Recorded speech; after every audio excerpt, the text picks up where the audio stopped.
Okay, तो valency जब हम इसमें देखते हैं, फिर सॉरी वैलेंसी नहीं, हम जब इसका कॉन्फ़िगरेशन बनाते हैं इलेक्ट्रॉनिक कॉन्फ़िगरेशन, तो सबसे पहले हम लोग बोर्स लॉ के अकॉर्डिंग बोर्स लॉ को फॉलो करके बना रहे हैं।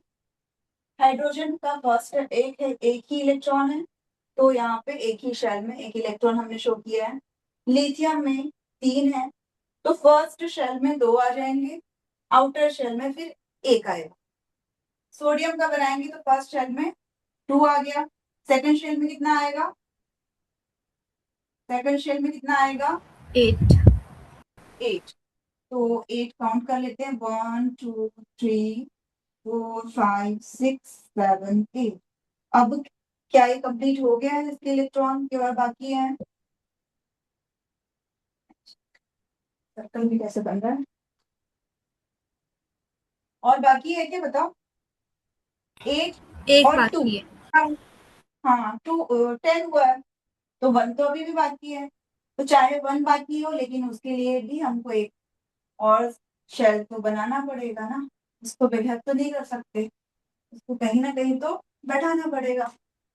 तो देखो, इसके लिए हमने एक और शेल बनाया।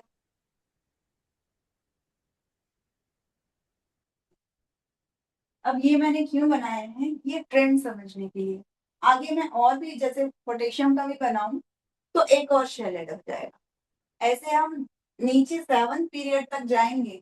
ये first period, second, third, fourth, fifth, six, 7, यहाँ तक जाएंगे तो हर एक पीरियड में जो भी एलिमेंट होगा एक एक शेल ऐड होता जाएगा।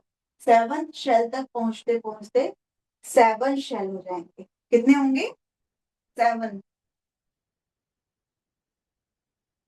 तो ये देखो, इधर जो अफबाउ का मैंने प्रिंसिपल बताया था, इसमें हमने 7 तक ही रो लिखा हुआ है, इसीलिए 7 तक लिखा हुआ है। आप लोगों ने किसी ने पूछा नहीं कि मैम इसमें आगे क्यों नहीं लिखे हो, 8 क्यों नहीं लिखा, 9 क्यों नहीं लिखा?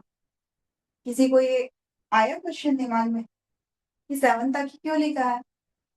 क्योंकि अभी जो भी एलिमेंट हमारे पास है 118, तो इस रो में वो कंप्लीट हो जा रहे हैं, यहाँ तक वो कंप्लीट हो जा रहे हैं। तो जब 8 की जरूरत ही नहीं है हमको, तो फिर क्यों लिखेंगे? इतना ही पढ़ेंगे ना, आगे जब आएगा फ्यूचर में तो फिर हम 8th रो की बात करेंगे, और तब हम इसमें भी 8 ऐड कर देंगे। ठीक है, तो अब मुझे आप लोग बताइए कि अब हम जब ट्रेंड की बात करते हैं कि पीरियोडिक टेबल में हम ऊपर से नीचे जा रहे हैं, हाइड्रोजन, लिथियम, सोडियम, पोटेशियम, तो फिर क्या ट्रेंड आपको दिख रहा है? रेडियस क्या हो रहा है? शेल क्या हो रहा है? शेल कम हो रहा है, ज्यादा हो रहा है, क्या हो रहा है?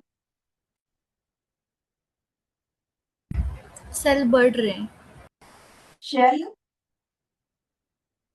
इंक्रीज हो रहा है। ठीक है, इंक्रीजिंग ऑर्डर में, आई लिखती हूँ, इंक्रीजिंग में आई लिखी हूँ ना, आई मीन इंक्रीज, ऊपर से नीचे जा रहे हैं। ओके, और क्या चीज है? शेल बढ़ रहे हैं। वैलेंसी का क्या स्टेटस है? वैलेंसी क्या हो रहा है? वैलेंसी चेंज हो रहा है कि इंक्रीज हो रहा है, डिक्रीज हो रहा है?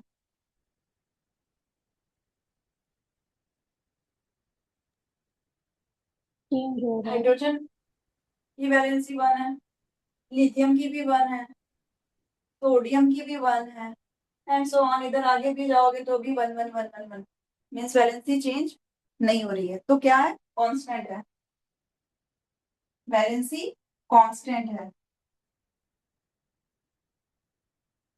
इट मीन्स ये जो वैलेंसी होती है ना, यही रिस्पॉन्सिबल होता है केमिकल रिएक्शन के लिए, केमिकल बॉन्डिंग के लिए। देखो जैसे नोबेल गैस है, वैलेंसी 0 है, तो 0 है तो केमिकल रिएक्शन नहीं करते हैं। तो वैलेंसी इन लोग की कांस्टेंट है, इट मीन्स इनकी केमिकल प्रॉपर्टीज सिमिलर, ये हम मान सकते हैं, सिमिलर है ना, क्योंकि वैलेंसी पे ही डिपेंड करता है इनका केमिकल बिहेवियर, केमिकल बॉन्डिंग, जो भी इनका रिएक्शन होता है, किसी के साथ बॉन्डिंग कर रहा है, कंपाउंड बना रहा है, तो वैलेंसी पे डिपेंड कर रहा है। वैलेंसी इस ग्रुप में लगभग लगभग क्या सबका सेम ही है, इस ग्रुप में 1 1 1 1 1। तो हम ये बोल सकते हैं कि केमिकल प्रॉपर्टीज भी क्या है, similar. Chemical properties similar, similar बोलना है, सेम नहीं बोलना है, क्योंकि सेम टू सेम तो कोई नहीं होता। जैसे हम ह्यूमन बींग्स जुड़वा भी बच्चे होते हैं तो कुछ तो उसमें डिफरेंस होता है ना, तो वैसे ही एलिमेंट्स होते हैं, सिमिलर बिहेवियर होता है बट सेम नहीं होता है।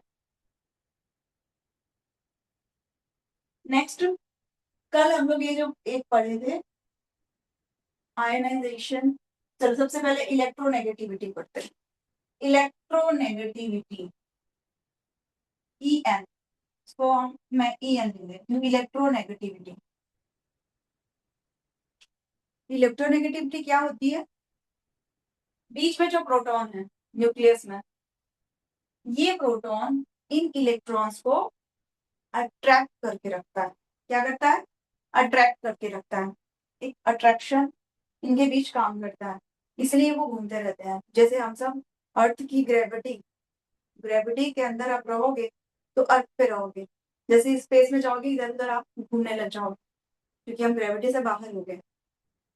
तो ये, तो जैसे जैसे हम अर्थ की ग्रेविटी से दूर जाते हैं, दूर जाते हैं, तो ग्रेविटेशनल फोर्स कम होता जाता है।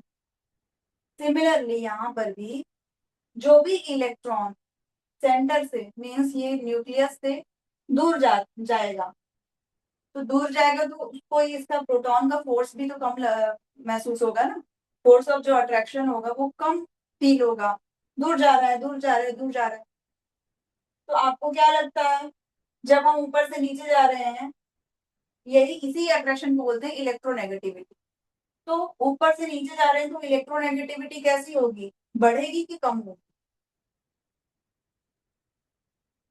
इलेक्ट्रोनेगेटिविटी सिंपल वर्ड्स में आप ये समझ लो, अट्रैक्शन है इलेक्ट्रॉन प्रोटॉन के बीच। प्रोटॉन जो है अट्रैक्ट कितने अच्छे से कर पा रहा है, वो है। तो पास होगा तो ज्यादा अच्छे से अट्रैक्ट करेगा, दूर जा रहा है, शेल बढ़ रहे हैं, तो ये जो आउटर शेल वाला इलेक्ट्रॉन है उसकी इसके साथ दूरियां बढ़ रही है ना, डिस्टेंस बढ़ रहा है, तो क्या वो उतने अच्छे से अट्रैक्ट कर पाएगा? इलेक्ट्रोनेगेटिविटी बढ़ेगी कि कम होगी? कम। कम होगी। तो हम इसको क्या बोलेंगे, डिक्रीजिंग। डिक्रीजिंग है ना, क्या ट्रेंड शो करेगा, डिक्रीजिंग ट्रेंड। इलेक्ट्रोनेगेटिविटी मैंने कहीं लिखा था, ये है, ये मैंने ऐसा इसलिए लगाया हुआ है कि मतलब नीचे कम है ऊपर ज्यादा है। हम एक एक तरीका समझते हैं, ऊपर से नीचे आ रहे हैं तो कम होगा।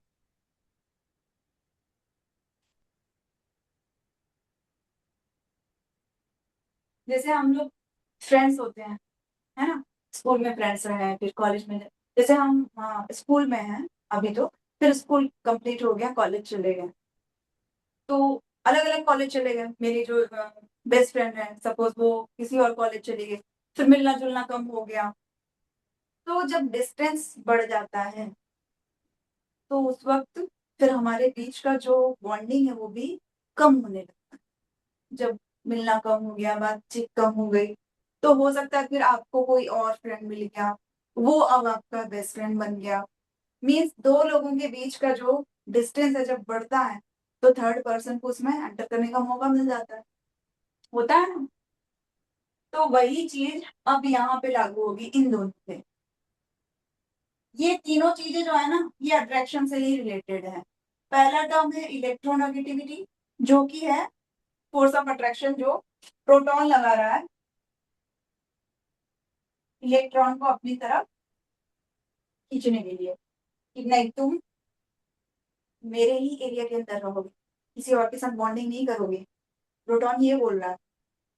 पर कहाँ तक चलेगी उसकी, हम किसी को पकड़ के रख सकते हैं, किसी को जैसे, तो मेरे हाथ जितनी दूर जाएगा मैं उतनी दूर तक ही उसको पकड़ पाऊंगी, उतना ही खींच पाऊंगी। और अगर वो मेरे हाथ की दूरी से ज्यादा दूर है तो मैं उसको पकड़ भी नहीं पाऊंगी, फिर वो भाग सकता है। तो इलेक्ट्रॉन जो है वो भी फिर भागने लग जाते हैं, जितना दूर हो जाएगा प्रोटॉन से, चलो भाग जाता हूँ मैं, तो भागना आसान हो जाता है उसके लिए। छुड़ाना, हाथ छुड़ाना आसान हो जाएगा ना। तो इसी से रिलेटेड ये दोनों और प्रॉपर्टी है। Ionisation enthalpy means electron addition, sorry, ionisation means electron removal. एक इलेक्ट्रॉन को रिमूव करने में जो एनर्जी लगती है दैट इज आयोनाइजेशन एंथैल्पी। और इलेक्ट्रॉन एफिनिटी क्या होता है, एक इलेक्ट्रॉन को जब हम ऐड करते हैं तो एनर्जी रिलीज होती है, उसको बोलते हैं इलेक्ट्रॉन एफिनिटी। तो दोनों ही चीजों में, अब यहाँ पे इन दोनों की बॉन्डिंग कितनी अच्छी है उस पर डिपेंड करता है। अगर आपकी और आपके दोस्त की बॉन्डिंग बहुत अच्छी है, आप दोनों की एकदम ज्यादा जम रही है, तो कोई थर्ड पर्सन आके आपके बीच नहीं घुस सकता, पहली चीज। दूसरी चीज, कोई आपके दोस्त को आपसे छीन के भी नहीं ले जा सकता, है ना। वही चीज यहाँ पर लागू होती है। प्रोटॉन और इलेक्ट्रॉन की बॉन्डिंग दोनों पास पास है, एकदम पास पास, तो बॉन्डिंग बहुत अच्छी है।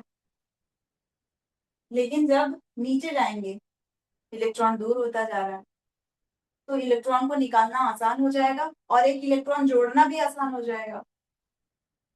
तो इसलिए नीचे जाएंगे तो क्या होगा, ये भी डिक्रीज होगा। क्या ट्रेंड होगा, ionization, ionization enthalpy and electron affinity ई, ये भी डिक्रीज होगा।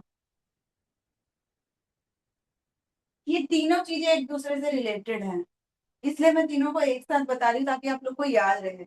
एक का जो ट्रेंड होगा इलेक्ट्रोनेगेटिविटी का, वही सेम ट्रेंड इन दोनों का होगा। ये समझ में आया क्या, कल थोड़ा कंफ्यूजिंग लग रहा था ना ये वाला, अभी क्लियर हुआ ये तीन चीज। बताओ क्लियर हुआ या फिर से समझाना है। क्लियर है मैम।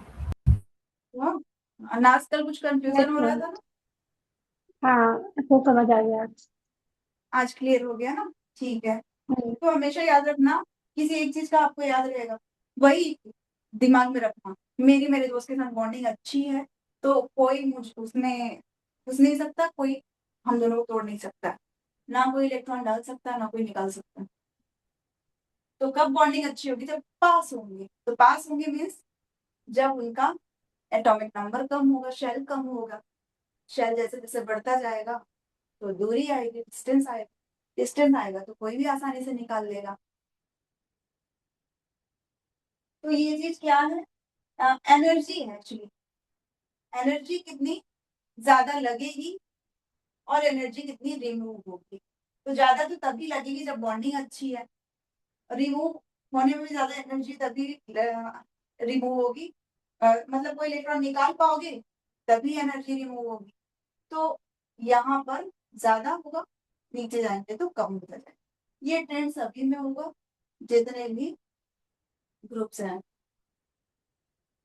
तो ये कितनी प्रॉपर्टीज हो गई, 6 प्रॉपर्टीज हो गए ना। एक और प्रॉपर्टी है metallic character. Metallic character, metallic character कल मैं बताई थी, कुछ याद है क्या। मेटेलिक कैरेक्टर, मेटल्स क्या करते हैं, मेटल्स इलेक्ट्रॉन को क्या करते हैं, लूज करते हैं कि गेन करते हैं। इलेक्ट्रॉन्स को लूज करते हैं। लूज करते हैं, यस।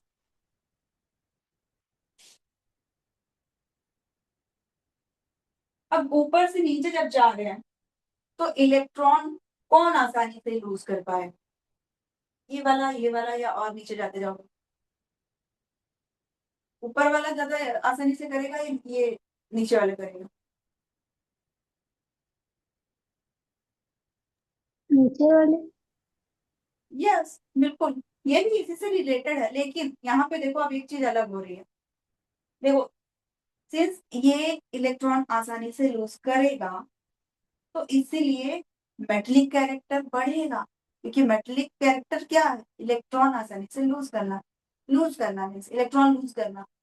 अब यहाँ पे मुश्किल है तो मेटलिक कैरेक्टर थोड़ा कम होगा, मुश्किल से लूज होगा।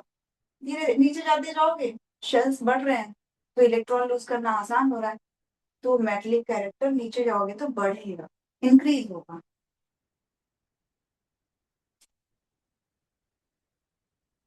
Metallic character increase. क्लियर है कि कंफ्यूजिंग लग रहा है मेटलिक कैरेक्टर में? देखो कल भी बता, अच्छा कल नीचे जा रहे हैं तो इंक्रीज होगा। इलेक्ट्रॉन लूज करना जो है वो आसान होगा, नीचे जा रहे हैं तो, है ना?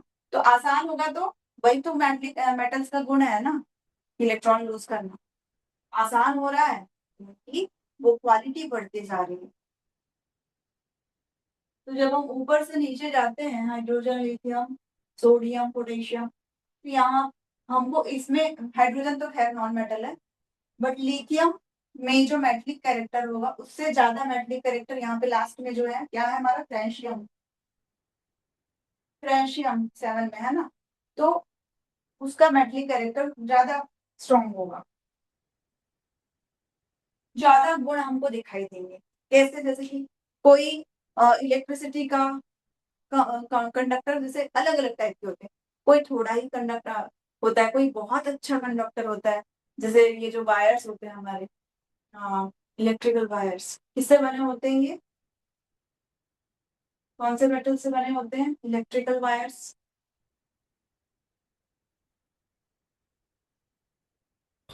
कॉपर। यस, क्योंकि कॉपर बहुत अच्छा कंडक्टर होता है इलेक्ट्रिसिटी का।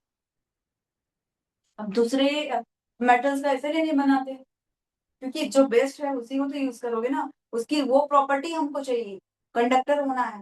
कंडक्टर और भी मेटल्स होते हैं बट सबसे अच्छा कंडक्टर कॉपर है, तो इसीलिए कॉपर को हम यूज करते हैं। तो इस तरह का मेटलिक कैरेक्टर। एक और चीज है, कॉपर को देखो कितना पतला कर सकते हैं हम, है ना? ये भी एक मेटलिक कैरेक्टर है।